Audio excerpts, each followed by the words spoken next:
Hello and welcome to today's episode. Today I am chatting with Denise Duffield-Thomas about doing business with ADHD. Super excited to dive into this topic today. You are listening to Creating Wellness from Within, a podcast devoted to helping you live your best life through self-care and wellness. In each episode, we strive to offer you actionable advice and tools to help you on your journey towards greater personal wellness. I am your host, Amy Zellmer. I am editor in chief of Midwest Yoga Magazine and author of the Chair Yoga Pocket Guide. I am passionate about yoga, wellness, photography, travel, and all things glittery.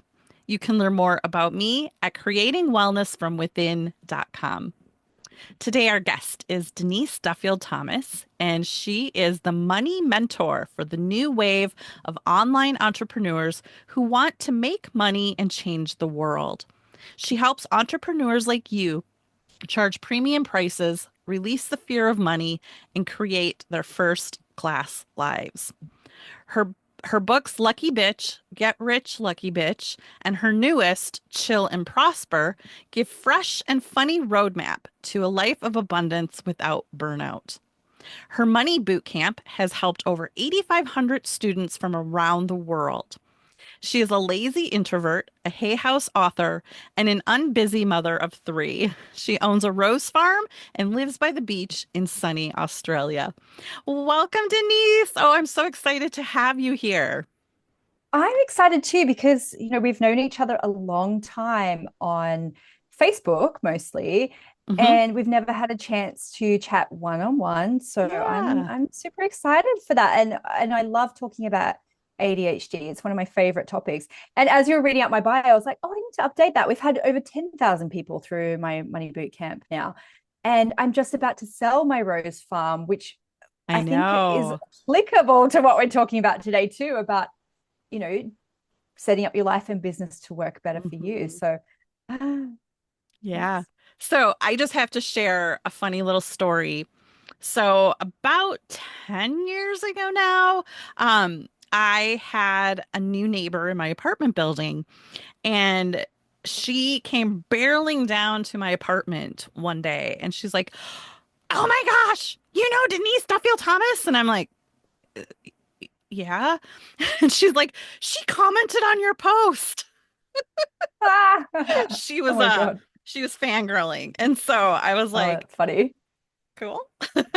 That's funny. I don't even remember how we first connected. I Do don't you remember? It's either. mystery. No, no, I really don't. And I mean, it's been a long time. So Yeah, we yeah, should look it's up where we first became friends. But I I know think where it all began. I love, yeah, exactly. But I love Facebook. I live, in Newcastle, Australia. How else would we have ever Hmm. been able to meet? And I know that it's been such a lifeline for me being able to connect to other entrepreneurs around the world, other people with ADHD, or just other creative people because I grew up in quite a small town. I never really had friends who were entrepreneurs or did different things with their lives, actually, except for my mom. And I think this is relevant because my mom has the smaller version of your van, which I was telling you about before you hit record. And my mom is a bit of a vagabond, but I always felt like that wasn't for me. So it's weird that I say, oh, I never knew anyone who has that kind of creative life, but I did. But for me, it felt like a cautionary tale. And so then to now be connected to all of these beautiful people around the world has been such a I don't want to say life-saving experience because that sounds a bit dramatic, but a very healing and supportive experience, I think. And online friends are real friends, and you and I comment on each other's stuff all the time. And I think that is community is such a huge part of my success for sure, and something that I always encourage other people to find. Yeah. Yeah, and I know a lot of people are kind of leaving Facebook in droves, and it's just kind of a shame that it's come to that. And like I don't have interest in getting on another platform anymore. Like Oh God, no. it's like I've worked too hard to grow what I have on Facebook and Instagram, and but it's how I keep in touch with some of my dear friends, like my college roommates, and yeah. And I mean, so let's even tie that into like ADHD. Like, how incredible has Facebook and just the internet and TikTok, like, how incredible has that been for folks to like learn that they have ADHD or maybe they're on the spectrum.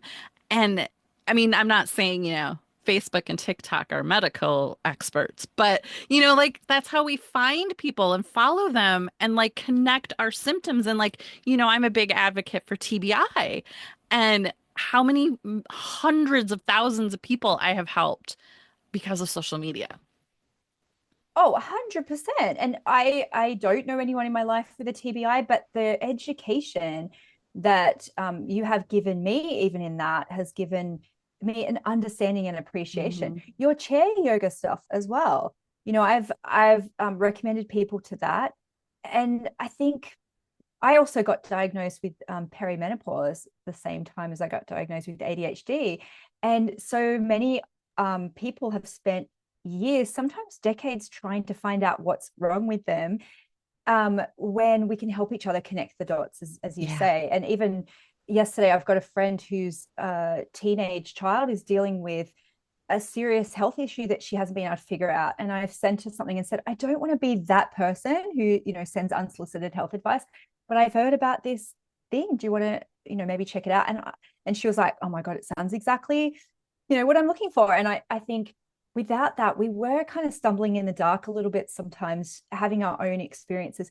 And you can take this into any industry, even people who have the courage to maybe disclose sexual abuse or something that's happened to Hmm. them as a child. Having that community, having people who can help and advocate has been really powerful. I mean, I live in a smallish city, and I still feel like I don't have a ton of real life friends here because, but I don't feel like I'm missing a community because of all these Yes. people. I've, my Right. ADHD friends.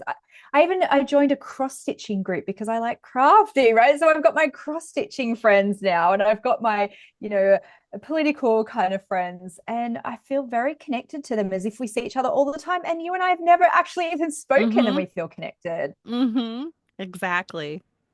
So, Denise, when did you learn that you had ADHD? Were you ever formally diagnosed, or is it something you self-diagnosed? So I wasn't diagnosed officially till I was 42. I'm 45 now. Um, and looking back, though, I absolutely had the classic symptoms. And for me, it was um, always feeling in this panic of, I lost my bus pass, I lost my keys, I don't know what class I'm supposed to be in. And so I did well at school when the environment was right for me to thrive, when I could just learn something very quickly and do it. I read a lot at school, and I realized that too now. It was a real way of stimming, I guess, of comforting myself. Mm, So I would read, massive, big, thick novels walking to school. So I'd walk and read. wow. I'd read in the classroom, I'd read under my desk. And if the teacher said, put it away, that's when I became disruptive. I'd close my book and I'd be like, you asked for this. Just remember that. You asked for this. And then I'd be chatty, I'd be tap dancing around, I'd disrupt people a little bit. But for me, though, because my mum has undiagnosed ADHD, 100%, I felt like um, she was the disorganized one, and I was the kid who was just trying to survive that. Hmm. Really, because our life was very chaotic. We moved around a lot. My mum changed jobs a lot. She got married to different people. And so I felt like I was the very sensible one, just dealing with all of this stuff at home. Sort of going, well, of course I lost my bus pass every day. My mum doesn't remember to sometimes give me lunch or whatever. Yeah. And looking back to the transition from primary school, where in Australia, I don't know if it's the same in the US, but you're in one classroom for primary school. So that would be Hmm. kindergarten to year six. And then when you go to high school, which is usually 7 to 12, you're doing the thing where you're going Right. into a Hmm. different classroom every period. And for me, that totally fell apart because I never knew where I was, never knew, like, and so I always just felt like I was behind. I did well at school, same thing, university. I was the first person to go to university, and that my life fell apart then, because not only then it's not like it's, a period everyone, okay, everyone, we're all going to history now, we're all going to geography. It just, everything just fell apart. And I feel really sorry for that girl, because I was very smart, but I just didn't have any support or help or understanding. And so university, I got top marks in marketing, and I had to do stats 101 4 times. I had to do it in summer school because I just couldn't figure out, I didn't know how to study. But I also think the age that I went to university really impacted that, because now I could look up my schedule on my phone. I'd put it in my Google Calendar. Like, I live by those Yeah. systems. Back then, they would post the timetable on paper in one spot on Yep. campus. Same with the exam timetable, there'd be one piece of paper. I also have dyscalculia, so I find it really hard to read like timetables and things. So I would have to find my name, go and look at this like whole wall of paper, figure out what classroom I was supposed to And be did in. they use your Uh, social yeah. security number to identify you as well? Oh no, but We did that our here in student the ID. US. Oh yes, well, things like that were really hard for me, long numbers, and so I would turn up to my exam flustered because I can't read a map. Um, I was late. I'd turn up and I wouldn't have a calculator or a pen. Just, it was just an absolute mess. And then I moved to London in my 20s, and changed jobs lots of times, because I just, I would interview really well, but then get bored after a couple of months.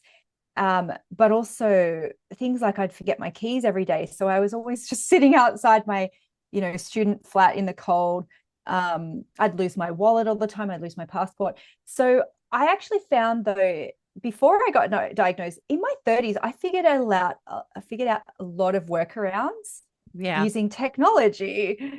And so I've never lost my phone. I live by my phone. When you could put Apple Pay on your phone, changed my life, because I, I wouldn't lose my wallet. I wouldn't Yeah. lose my cards all the time. I wouldn't have to, close my card down all the time. So Google Calendar changed my life. All of these things did. So I created a lot of success in my 30s, still with ADHD. And it was like I found that sweet spot of using this ability that I've created from a kid, of improvising, scanning text very quickly because I hadn't done the homework, having to read a whole book in an hour because I hadn't done it, all of that stuff that I think is just those coping mechanisms, um, served me so well that suddenly I was in this sweet spot, I think, of creating success from it. Yet still, I think there was that still nagging feeling of like, there is something wrong with me. I can't figure it out. And so what happened was, my middle child, when he was at daycare, it was his final year in daycare, and we had one of those parent teacher Zoom calls. And she said, look, it's not my place to say this. And there was this long pause, and I was like, Oh no. just say it. No, but I was literally going, just say it, because he never slept, he was so disruptive, all of the classic boy ADHD things. And she said, I think you might want to explore ADHD. And I'm so glad she did it, because a lot of, especially daycare teachers, they're very reluctant to say things like that. And they're not really supposed to, I suppose. But it made everything make sense. I went, oh my God, of course he does. And of course, everyone in my family does. And I think maybe I do. And it just opened up this whole world. As Yeah. it took, a year and a half to get him diagnosed. But in that time, it was me going, oh my God, this is me. And it's just been such a positive experience for me. Not only getting formally diagnosed, but trying medication. And I know people sometimes say, oh, don't label yourself, or the labels don't matter. I'm so proud of it. I was like, where's my t-shirt? Where's my membership card that I'd lose anyway? It felt very healing and validating that, and sad a little bit too, because I felt sad for my younger self. But I was like, wow, I'm so really thrilled with this diagnosis. So, do you follow the Holderness family at all? I love them. Penn and That Kim? ADHD, yes, Yep. that ADHD song Yep. um is just so much fun. So those of you who don't know, it's ADHD to Under the Sea from The Little Mermaid. So it's like Mhm. ADHD, ADHD. Um, and I think it's super cute because the way his ADHD comes out, not so much for me, Right, I right. think. His is much Right. more, you see it, Yes. where I feel like yours is more on the inside. I think I learned quickly that my over talking would really annoy people. And because I was really into personal development quite early on as well. So I taught myself some some things, I Sure. think. Um, You learned how to but hide it. yeah, I think I Yeah. did. Yeah. But also I think because I was also a performer growing up. I was a dancer and then a children's performer. Um, and I think again that ability to improvise and to to mask, I guess, too, but just to be like, okay, fake it till you make it. And so I think people thought I was very calm, but inwardly I was not. I felt my I could feel my heartbeat all the time. I'd feel sweaty. But I really I was able to hide that very well. And I think it was that performer side of me. And even now, too, Yeah. the ritual of getting ready for a speaking gig is very important to me. Hair and makeup and lashes, because then I feel like, oh, I can get through this. Um, but yeah, I do feel sorry for my younger self because it wasn't a fun way to grow up, self-esteem wise, but I wasted a lot of time too, and I see my kids. So I've got one of those classic hyperactive ones in the middle. The other two I feel like could have ADHD, but it's not it's not impacting their life. But also my husband is very organized with stuff. So we went to the high school yesterday where my daughter will go next year. She's in sixth grade this year. And it was such a big school. And I was having all these flashbacks of me like never being able to figure out where I Right. was.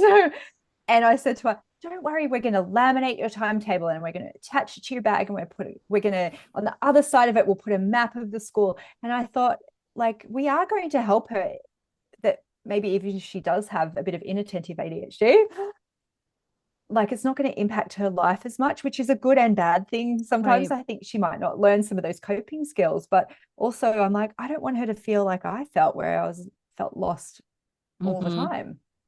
hmm So, Denise, so you have gone on to build a multi-million dollar business Mm-hmm. and with ADHD. And so, how did that look for you, especially in the early years before, you knew you actually had this? Well, I think the very early stuff was throwing a lot of things at the wall to see what would stick. Yeah. Yeah. But I started my first business when I was 9, and I was Of making course you did. bracelets. Yes, but I wouldn't say I was like a super entrepreneurial kid necessarily. I had to be really driven by something. So I was making these bracelets, and I had a neighbor who, for some reason, had all these offcuts from wetsuits, and they were like fluorescent wetsuits. And so they would sell me a bag of offshoots for like $2. And this was like the 90s. I totally got ripped off. And I'd make these.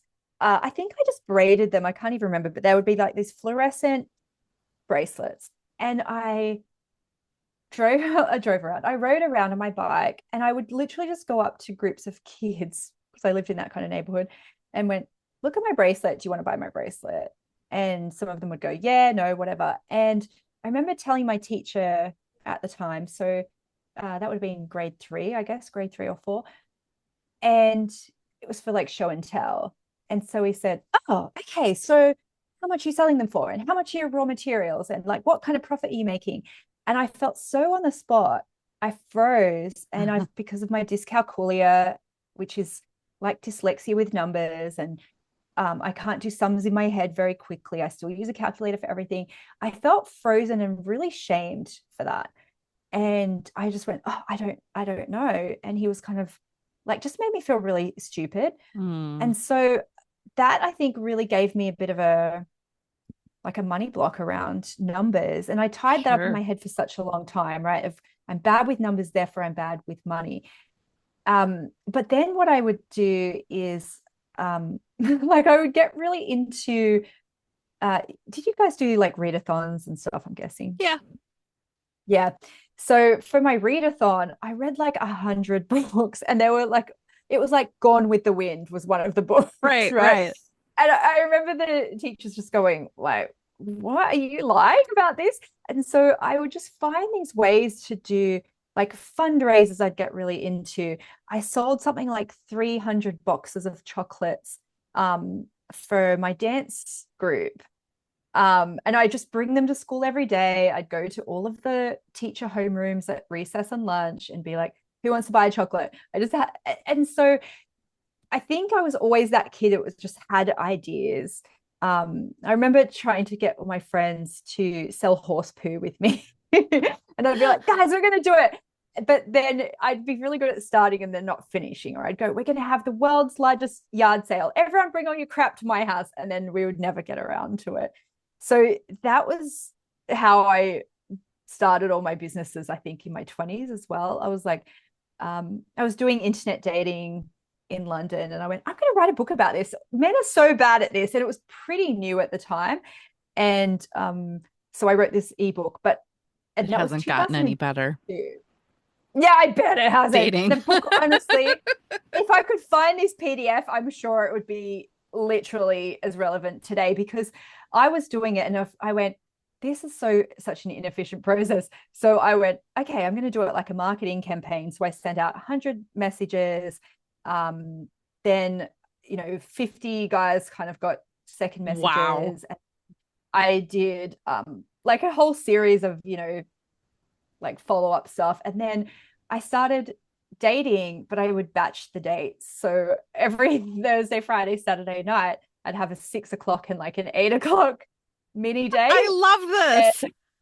it was always the same place. So I lived in London. So I was like, let's meet at this joke shop at Leicester Square, which was a Oh great my gosh. icebreaker. And then let's go upstairs and we'll play a game of pool and have a beer. And it was like a little mini date. So I literally had this like marketing formula where it went from like 100 guys down to, X amount. And so I went, I'm going to write a book about that, because they're terrible. Like they always have, half a woman in their profile picture and like all the stuff that they do now. Yes, they still do that. They still do it, right? So that was my first kind of e-product, I guess, in 2002. But it was so new that there was no way for me to sell it myself, because there was no PayPal. There was no, you couldn't even send a PDF to somebody because they Right. were too big at the time. There was no Dropbox to send it to. So I found this ebook broker who basically did all the technology for me. So that was my first kind of business. But I spent most of my 20s in London going from job to job. Like I did consulting for a while. I did TV extra work. I worked in charities. I was just floundering, and I didn't have any, family support or anything like that. I was very much kind of on my own in this city. But the thing that really changed everything was when somebody introduced me to like groups of online women in business, because I was going to these networking events that were like, for entrepreneurs, but it would be all these guys in khakis and the pages on their belts. Yep. And I'd be the only woman in there. And I was definitely the youngest because I was in my 20s. And I was just kind of like, this isn't for me. And then of course MLM looked like it was an appealing thing. So I joined Amway for a little bit because I thought, well, these people are really friendly and enthusiastic.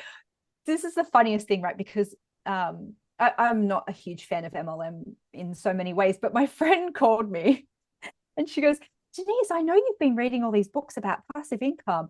And I was like, yeah. And she goes, have you ever considered making passive income? Like, I've got this amazing business opportunity.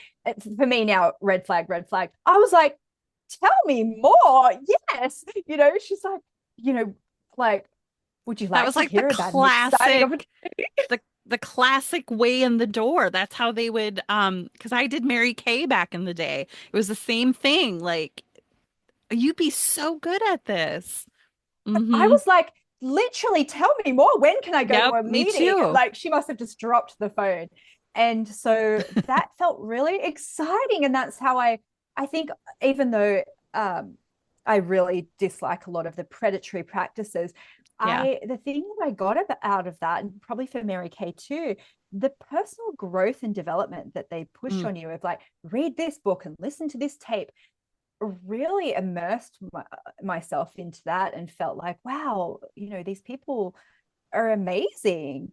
Um, and that, I mean, it didn't work out at all. But when someone said, "Oh, come to this conference," like it was Ali Brown. That might be how we know each other, through the Ali Brown model, Kendall Summerhawk. But I went into this space and this conference where there was 300 women, and some of them were my age. I was probably, I don't know, mid to late 20s then, but most of them were sort of in their 30s and 40s. And I was like, how did I not know that this world existed? And that's the first time I bought a course. So I bought Ali Brown's online success blueprint system in 2009, which is still relevant today. Some of the tools have changed. Like Mari Smith was there and she was like, there's this new thing called Tweeter. And we were like, what is a tweet? This is cool. And I really still follow that system in a way where it was like, post every day on social media, do a newsletter every week, create something and sell something. So I created a program, again, based on something that I knew. I was getting married. I was really into raw food. And I was like, oh, raw brides. Let's do a thing about raw brides. And you're kind of in the raw food kind of yogery kind of world, right? You weren't? Well, yeah, a little bit, yeah. Yeah. But do you remember, like, it was kind of 2009, like there was raw everything for a Yes. while? Yeah. So I was like, raw brides. And people would go, Rob brides? What? Raw brides? And I'd have to be like, raw brides. And I wrote a book. I created a program. I had one person buy my program. I was so thrilled. I was like, this is the best thing ever. I can't believe someone's paying me to help them. And then I was like, oh, I created a whole bunch of ebooks, like creating a green and ethical wedding. Like I was just kind of just in a creation mode. And I think what I was resisting is becoming a coach, Mm. because I thought, even this is hilarious. Back in 2009, I thought everyone's a coach. No. And so I won a coaching certificate program, and I just went, okay, universe is obviously pushing me to do this. I also won a publishing course because I was like, I want to write a book. And so I had this year where I kind of just won all of these things, and it really felt like the universe was going, my God, just do it. Yeah. You're a You master just do manifester it. though too. I am, but I felt like it was just at a point where I just You needed it. I needed this massive big nudge. I feel like I'm probably not as good a manifestor now as I am then, and I think it was because just it was like, you need to just sort this stuff out, and we'll just make it happen for you. So becoming a coach was like really what I was meant to do, because I really was that kid that I'd watch Oprah after school and then the next day be like, who wants a little seminar about whatever Oprah was talking The about? original TED Yeah. Talk by Denise.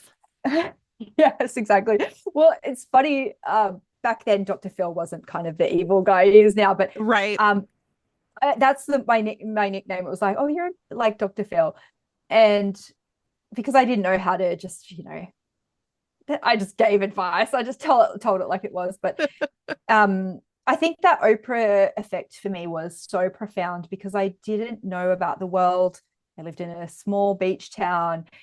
I didn't know about other people's experiences. I knew what was happening in my life, but I couldn't Right. verbalize why, like the cycle of domestic violence, for example, was happening again and again in my mum's life. And I wouldn't have been able to name it without her influence.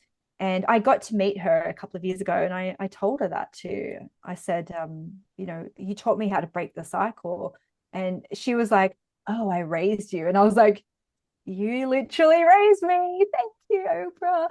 Um, so it's funny that full circle moment came. Even the stuff I'm Yeah. doing now, I was like, oh, my kid version could have been doing this. Like my but she didn't know, she couldn't see what that Hmm. job was or what those opportunities were. And I think I'm just really lucky that technology caught up at a time where, I don't know, entrepreneurship and my skill set Yes. all can in a very lucky time frame. Yeah, because I remember in the early 2000s. So, like, I was a photographer back then, and I started out on Zanga.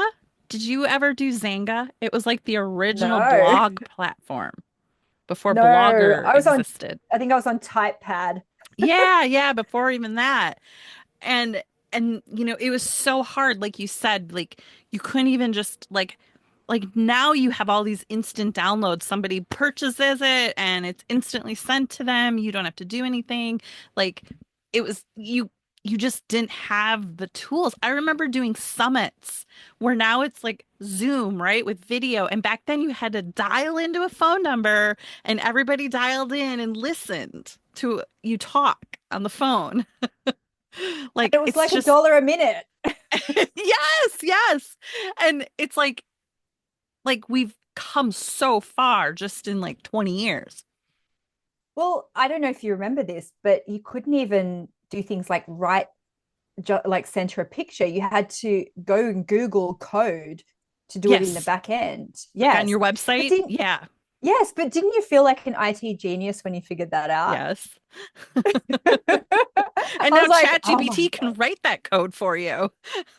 Absolutely. I just did one recently on ChatGPT where I was like, can you put this data into a format that I can then put into an Excel spreadsheet? And oh, it was like, oh, this is amazing. And the barriers to entry are so much lower now, but I still feel like it's the confidence issues that really Yeah. gets people. Yeah. And it's the multiple ideas and figuring out which one to Yes. do. And that's always hard And too, that's I think. me.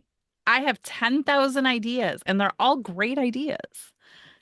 And I want to do all of them. Well, you And can. I do believe you can, right? So I I got certified in sacred money archetypes, which is mhm. like a personality test for money, right? And so I don't know what your archetypes are, but one of them is the alchemist. And alchemists just kind of, you know, go on adventures and I see think things that and go, was oh, that could be mine. a business. Yeah. It's been a And like while that could since be a I took business, the right? quiz, but Well, there's ways to do it and there's ways not to do it, right? And so sometimes alchemists think, but if I follow that path, I'll find my thing, instead of realizing, oh no, my thing is multiple things. And so it's mm, finding that mechanism where it's like, oh, I have a platform like a blog that I can share all of my different things because my thing is I'm an idea person. I'm an ideator. I'm a problem solver. I'm a creative. And so you come to me yes. when you need that creative energy. But Yes. yeah, but you don't have to find your one thing. Does that make sense? It does because I always struggle with like, okay, I have this magazine, I have my TBI work, I have my wellness work, I have this work, but I'm like, they're all over the place and like, but you're right. I could centralize them all. Like, why haven't I done that? Because we're told we have to choose. And Hmm. like you might have been told as a kid, like, you've got to find your thing, or it's like, I've got to find my passion. But I don't, when alchemists are like that, sometimes they think they need to get it all together because they're confusing people, but they're not, because people just see you as, well, you're an adventurer, you're a Hmm. creative, like you're someone who's going out and exploring things, and you're bringing it back to people to help them, with your yoga chair stuff and TBI stuff and adventure. And like, I love the post you did the other day of like backing up your trailer. Like Yes. that is that is more cohesive than you think, right? It's inspiring people to get out of their comfort zone, to do something to help themselves.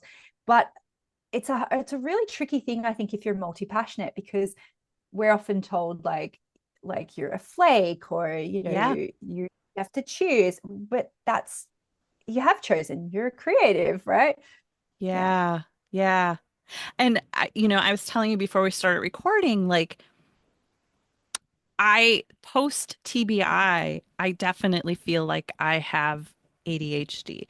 Like not in the like you were talking how you would forget your keys or your calculator, like not in that way. I'm very, very organized, but maybe my organization is a coping skill and I just didn't know it. But just like I have 10,000 thoughts in my head and I can't fall asleep. I hit the pillow and then it's like, oh, I have this idea and I have this idea and I have this idea, and I've always just assumed that's just my entrepreneurial brain. But Yeah. like I've come to question like, oh, maybe this is like ADHD brain. I don't know. But I'm curious like if that's how your brain works sometimes too. Well, I take sleeping pills now, to be honest, because it took me a long time to even be okay with the idea of meds, not because I judged anyone else, but I felt like Hmm. I still just wasn't trying hard enough Yeah, in right. areas of I my get life. that. Yeah. So when I started taking HRT for perimenopause, my progesterone tablets kind of knocked me out. But I also take clonidine, if you're okay with me talking about meds. But and that is it's used for sleep. It also can be used for ADHD, but it's also a blood pressure. That's how it's originally Mm, started. And for me, it stops my racing thoughts, because I used to get very worked up between like 11 and 2 a.m. yep. I'd start to think of everything I've ever done Yep. wrong in my life, all the people who've ever Yes. wronged me, things that Mark had done that annoyed me. And I'd get so worked up, or I would get really excited about something. And so now I know that there's a lot of research and all that kind of stuff. And I actually spent a lot of time in my teens and 20s doing things like taking passion flower and trying meditation and sleep meditation and yoga nidra and all that kind of stuff. And now I'm just like, you know what, this works. And I actually go to sleep. It's the weirdest thing. I'll do a little scrolling on my phone and then I can't keep my eyes open anymore. And then I put my phone down and I go to Oh, sleep and I go, wow, I still don't sleep a sounds like lot. I would, heaven. yeah, it is. Because I would probably still get about maybe 6.5, 7 hours max. But I remember there was times even as a kid, I'd be like, Mhm. I'm going to stay up all night to finish this book. I I was a didn't bad have sleeper deadlines. even as a kid. Absolutely. And my son is a terrible sleeper. And I feel for him, because sometimes he's just like, I can't get to sleep. And he makes it everyone else's problem. I at least used to just read and put a Yep. towel under my That door so was no me one could see my light too. on. I'd be under my covers with flashlight reading my book. Hmm. Exactly. But no, he has to make it everyone else's problem, and he has to wake everyone up. And I'm like, dude, where's your sense of self-preservation? Oh. And it's really painful. So that's, I totally resonate with the sleep thing.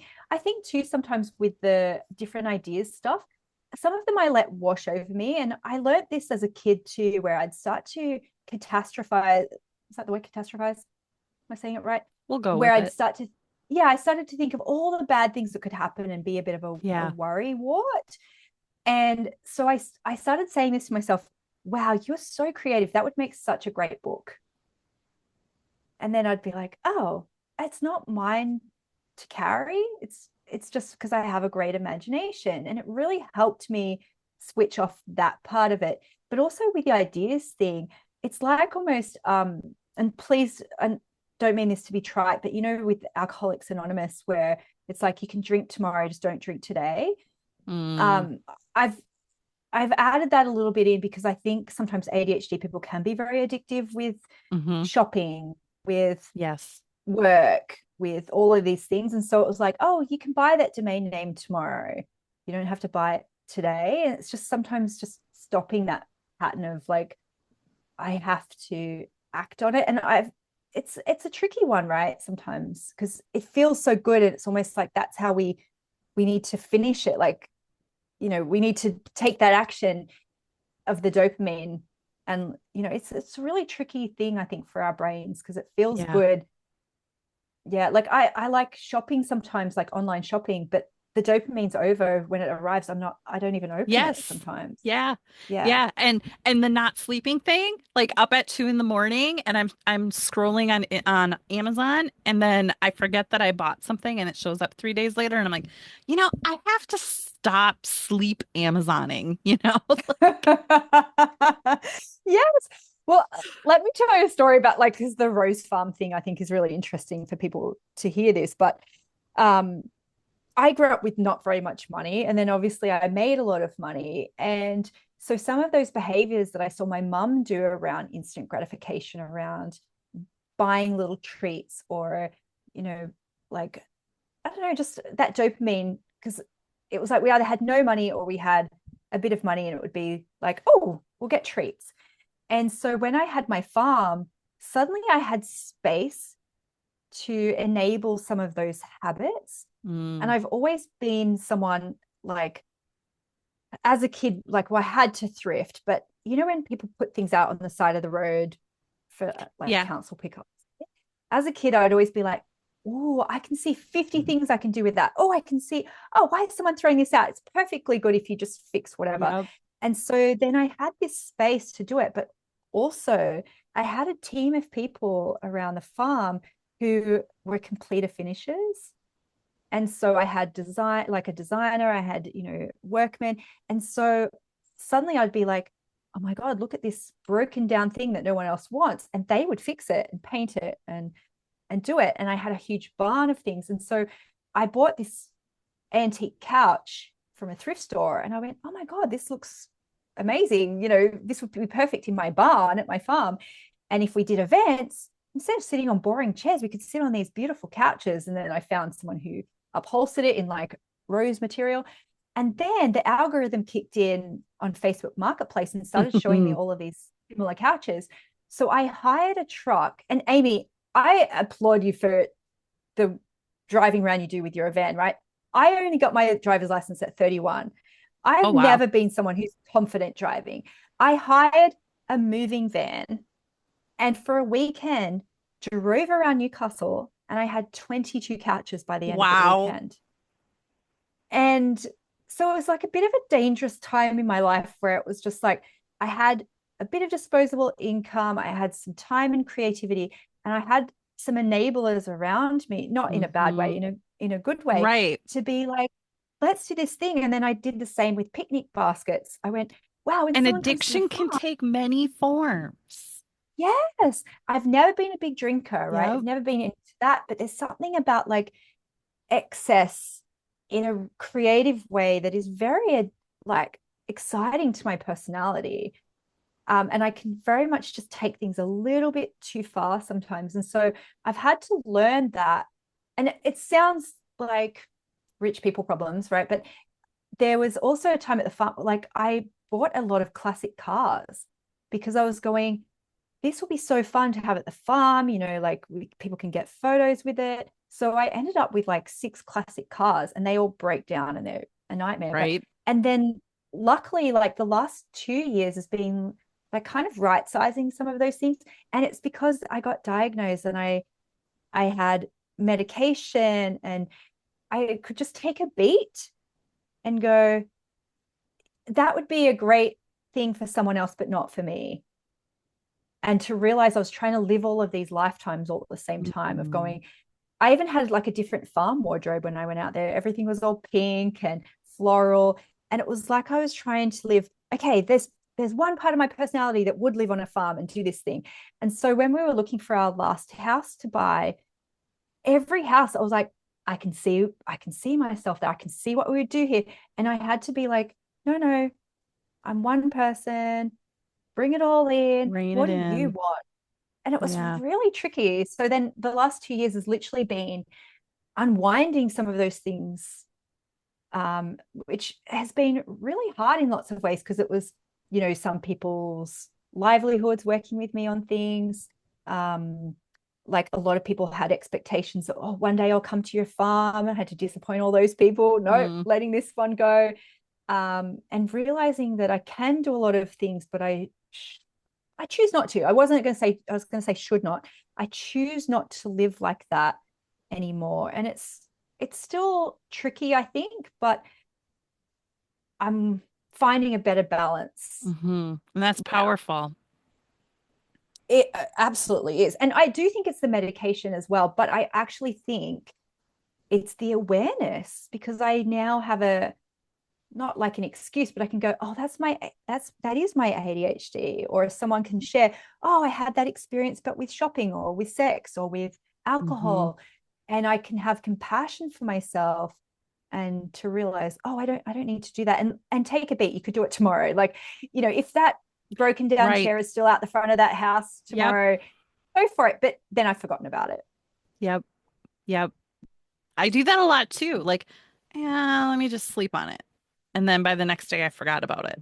So, yeah. Yes, Um, exactly.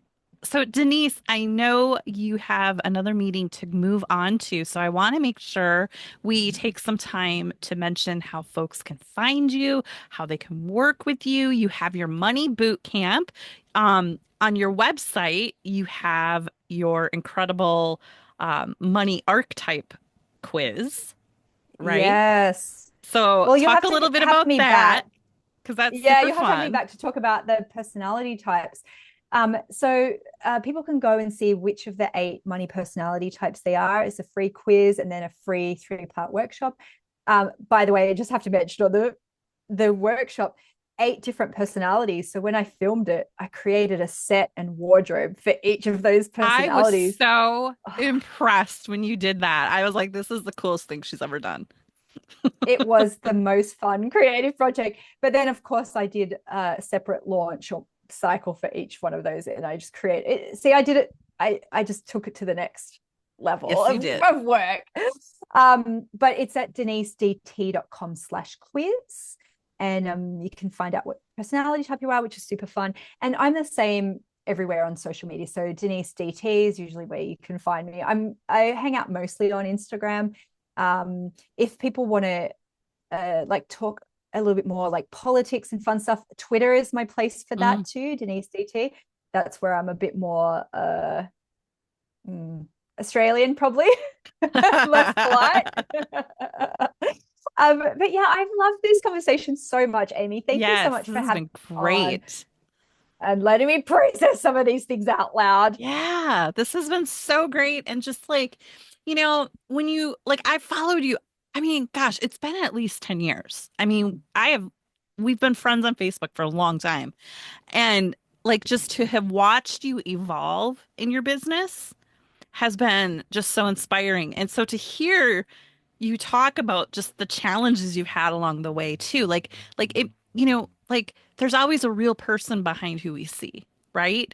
And I mean, even Oprah, right? She's had her own challenges. And so I think this has just been just the coolest conversation. And I appreciate you being here and being so open and honest with everything you've gone through with your ADHD and starting a business. Yeah. Well, thank you. I can't wait to hear what ahas come up from people. And yeah, Yeah. thanks for inviting me on and for all the beautiful work that you do to help people and to be an example as well with what you're doing now and traveling around. And I think it's really inspiring for people and you do just really great work. I really appreciate you. Thank you so much. And again, you are Denise DT on all of the social platforms, and your website is denisedt.com as well. And we'll have that wherever you're listening, we'll have that in the show notes. So thank you so much, Denise. And thank you, everyone, for listening. I really hope you enjoyed today's episode. Please consider leaving a 5-star review wherever you're listening to help others on their wellness journey discover this podcast. And be sure to head to midwestyogamag.com and download the current issue of the magazine for free. And additionally, I invite you to join our community over on Patreon, patreon.com/midwestyogamag. Thank you all so much for being here, and I'll see you in the next episode.